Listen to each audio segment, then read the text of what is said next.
한국외국어대학교 스페인어과 17학번 김혜대. 군 전역 후 학교를 열심히 다닌 김혜대 군. 그리하여 꿈에 그리던 멕시코 교환학생에 합격! 영광스러운 순간을 부모님과도 나누는 김혜대. 하지만 나 생각해보니까 멕시코에 대해 아는 게 없다. 이 상태로 가면 멕시코에서 국제미아 되기 딱 좋은 상태. 인터넷에 검색해봐도 와닿는 정보도 없고 뭐라는지도 잘 모르겠고. 이럴 때 누가 일목요연하게 멕시코를 안내해줬으면 좋겠건만. 이런 걱정들을 하던 중 갑자기 날아온 전단지.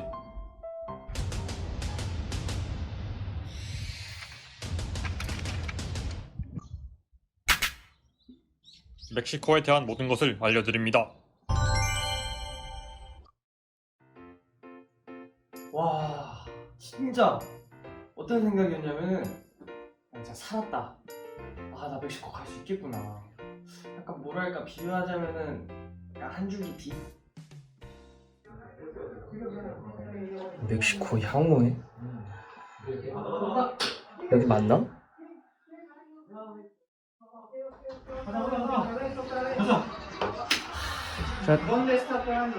저기요. 이 수련 바로 막혀버리네. 저기 야, 이게 바로 텔레스 하는데 아까 전에도. 아이 너무 주저해. 이거 한번 그냥 소리 못 넣지. 가자. 오케이. 저기요. Buenos días, joven. 에? 예, 뭐 올라, 예, 뭐. 아, 사장님 왜 한국이잖아요. 미안하다. 나도 모르게 멕시코에 대한 그리움 때문에 스페인어가 다 나왔네. 그러세요? 혹시 뭐 멕시코 살다 오시고 그런 거세요? 뭐 갑자기?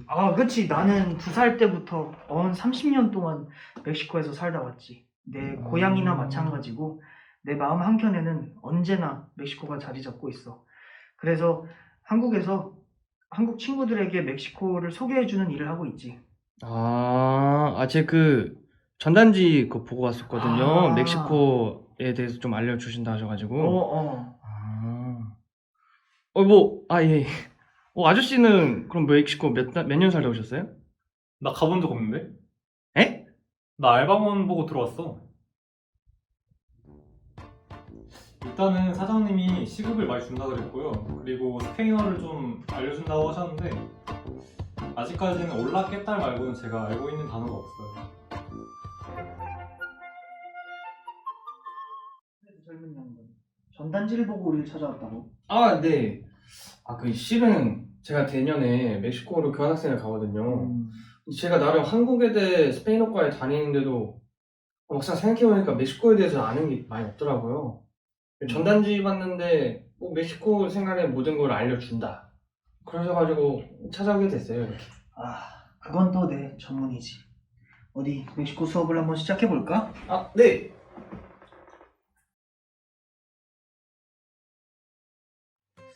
어떤 거부터 시작할까? 글쎄요.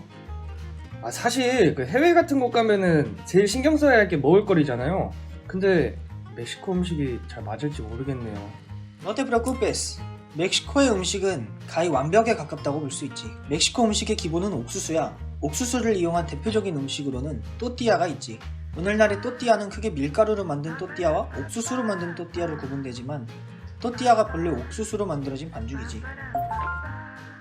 그리고 이런 또띠아에 고기와 야채 그리고 쌀쌀을 넣어서 만든 게 우리가 흔히 알고 있는 타코가 되는 거야. 타코는 그 안에 어떤 종류의 재료를 넣느냐에 따라 맛이 천차만별이고 그만큼 종류도 다양해. 그렇지만 한 가지 확실한 건 멕시코에서 타코를 먹어보면 앞으로 한국에서 먹는 타코는 매우 시시하게 느껴질 거야. 토티아를 이용한 멕시코의 또 다른 대표적인 음식으로는 치즈를 넣어서 만든 깨사디야, 튀겨서 만든 나초, 나초를 넣어 쌀쌀을 뿌려 먹는 칠라킬레스, 타코를 소스로 덮어서 구운 엔칠라다 정도가 대표적이야. 응? 나초가 멕시코 음식이었어요? 그럼 자네는 스페인어 가면서 그것도 몰랐나? 멕시코의 대표적인 음식 중에 빠질 수 없는 게 또 따말이지. 수많은 멕시코 사람들의 소울푸드 그 자체라고 봐도 될 정도로 멕시코 내에서는 굉장히 유명한 음식이야. 옥수수잎 안에 옥수수 가루와 다양한 재료를 넣어서 찌는 음식인데 우리나라 음식 중에는 식감이 떡과 비슷하다고 볼 수 있겠네. 멕시코로 교환학생을 가게 된다면 꼭 도전해봐야 하는 음식 중에 하나야. 사실 내가 처음으로 한국 사람한테 추천해준 멕시코 음식이 따마리기도 해. 그 친구가 멕시코에 10년 전쯤에 놀러 왔었는데 내가 소개를 해주고 그 친구가 먹어봤는데 아주 마음에 들어 하더라고. 그래서 그 이후로 난 한국 사람이 멕시코를 놀러 가면 꼭 따마를 추천을 해주는 편이야. 그렇지만 내가 가장 좋아하는 음식은 뽀솔레지. 자네 관상을 보니까 자네도 아주 좋아할 거야. 뽀솔레는 국물 요리야. 그렇기 때문에 한국 사람이라면 싫어할 수가 없지. 주재료는 옥수수 알갱이와 돼지고기고 빨간 국물이 특징이지. 그럼 우리나라로 치면은 순댓국 정도 되겠네요? 그렇지. 식감이 아주 좋으면서도 담백한 맛을 자랑하는 음식이지. 설명해주다 보니 나도 먹고 싶어지는군. 그 외에도 멕시코의 떼낄라나 쌀사에 대해 자세히 얘기하기 시작하면 끝도 없어. 음식 얘기가 너무 길어졌네. 더 궁금한 게 있나? 아니요. 근데 얘기 듣고 나니까 멕시코 음식은 한국 사람들도 별 탈 없이 먹을 수 있을 것 같아요. 이거 빨리 가서 먹고 싶네. 서브웨이요. obviamente. 친구는 멕시코 가면은 공부만 할 거야? 네, 아니요. 물론 공부도 해야 되는데 그래도 비싼 돈 들여가지고 멕시코까지 갔는데 유명한 관광지도 다니고 해야죠. 멕시코 여행지라. 지금 당장 머리를 스쳐 지나가는 장소들이 몇 개 있는데 멕시코를 갔다면 절대로 가보지 않을 수 없는 곳은 역시 테오티후아칸이지. 신의 도시라고도 불리던 테오티후아칸에 대해 들어본 적이 있나? 저 그거 이번 학기 수업 때 배웠어요. 그 테오티후아칸이 그 기원전 2세기에 15만 명이나 살 만큼 번성했었는데도 갑자기 7세기 이후로 사람들의 기억에서 사라진 도시, 거기 아니에요? 오, 잘 알고 있구나. 테오티후아칸은 정말 대단한 나라였지. 아메리카의 가장 큰 고대 유적지를 멕시코시티에서 확인할 수 있어. 테오티후아칸에서는 죽은 자의 길을 따라 걷다 보면 태양의 피라미드와 달의 피라미드를 구경할 수 있지. 그뿐만 아니라 깨살과앗들의 신전과 궁전, 그리고 여러 볼거리가 있으니 놓치지 말고 꼭 가봐야 하네. 비슷한 느낌으로 치첸이사도 있다네. 이곳은 마야 문명의 대유적지이고 이곳에서도 꾸꿀칸 피라미드를 비롯해서 전사의 신전에 관련된 모든 것을 한눈에 볼 수 있을 거야. 내가 너무 재미없는 얘기만 했나? 물론 이런 역사적인 장소도 있지만 놀러갈 만한 곳들도 아주 많아. 개인적으로 바다를 아주 좋아하기 때문에 자주 갔었던 바닷가들이 생각나는군. 대표적으로 아카풀코와 칸쿤이 있어. 이 장소들에 대해서는 내가 설명하기보다는 직접 눈으로 확인하는 게 더 와닿을 거야. 시간이 된다면 꼭 가봐서 아름다운 바닷물의 색과 광경을 확인할 수 있으면 좋겠네. 안 그래도 5년 전에 오랜만에 칸쿤을 한번 갔었어. 내가 어렸을 당시랑은 많은 것들이 변해 있었지만 바닷물의 색만큼은 변하지 않더라고. 여전히 바닷물의 색깔은 아름답더라. 와, 진짜요? 그럼 혹시 막 거기서 추억 같은 거 혹시 있어요? 추억이라... 사실 그때 놀러 갔을 때 술을 너무 많이 마셔서 기억이 잘 안 나.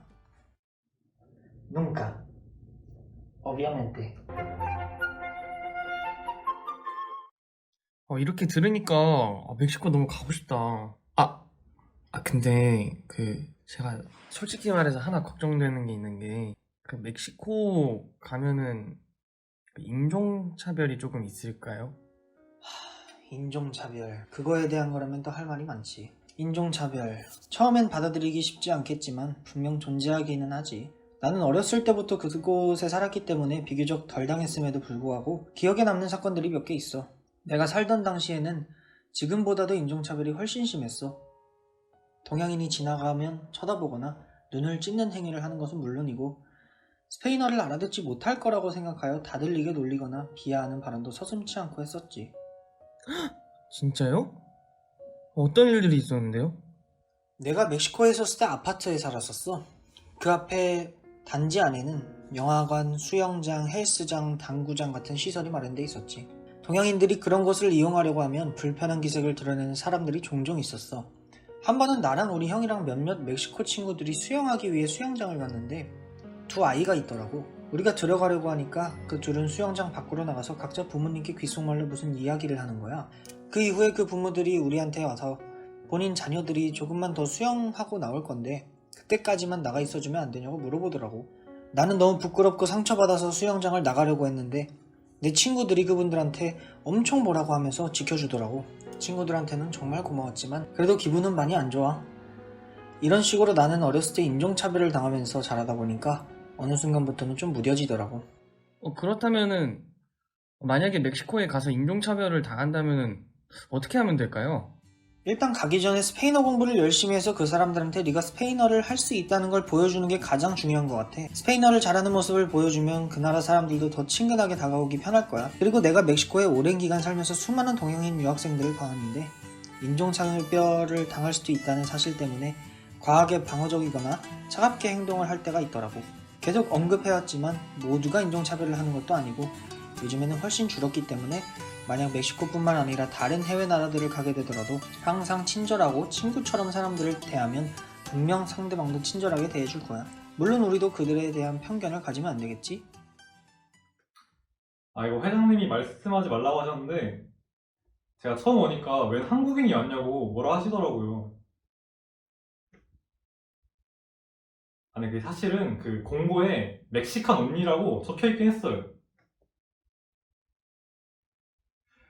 일단은 사장님이 시급을 안 주는 대신에 이제 스페인어를 가르쳐 주기로 했는데 근데 좀 이상한데 생각해보면. 오네스타멘테 요즘 세뇨르 킴처럼 전공에 큰 열의를 가지고 직접 몸으로 부딪혀가면서 여러 가지를 배우려고 하는 에스투디안테들이 많지가 않아요. 하지만 이번 기회를 통해서 아직도 멕시코 중남미 대륙에 대해서 큰 관심을 가지고 보다 발전된 지식의 모습을 그곳에서 그리려는 무차초들이 많다는 점에 저도 굉장히 크게 감명을 받았습니다. 세뇨르 킴과는 언제 한번 타코에 테킬라 한 잔 걸치면서 더 깊은 얘기를 나눠보고 싶네요. 마음에 드는 아미고예요. 중남미를 공부하는 모든 학생 여러분, 화이팅하고 절대 포기하지 않았으면 좋겠습니다. 아무래도 김해대군은 멕시코 향후에서 알고 싶었던 정보를 모두 알게 된 것 같습니다. 여러분들도 궁금한 점이 있다면 언제든지 멕시코 향후에 방문해보는 것은 어떨까요?